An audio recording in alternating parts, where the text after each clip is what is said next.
صراحه من بعد المباراه الكارثيه ديال البارح ديال المنتخب القطري، فنقدروا نقولوا ان اضعف منتخب لحد الساعه في هذه الاقصائيات نتاع اولا في دور المجموعات نتاع كاس العالم فهو المنتخب القطري، بغض النظر عن النتيجه.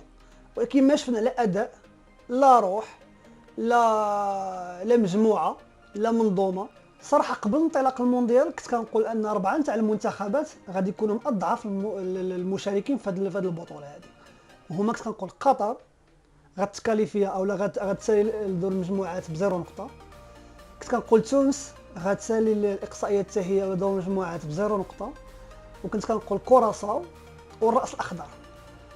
كنت كنصنف هاد ثلاثه نتاع الفرق او ثلاثه المنتخبات اللي غادي تكون لهم اضعف مشاركه في هذا المونديال وغيخرجوا كاملين بزيرو نقطه.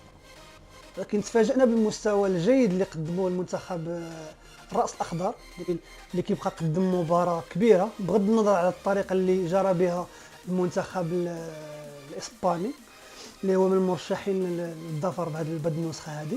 ولكن الصراحه فاجئنا وفاجئ الجميع بالطريقه لا القتاليه لا الروح المجموعه لا الاسماء اللي كاع معروفه واللي اكتشفناها في هذا المونديال صراحه.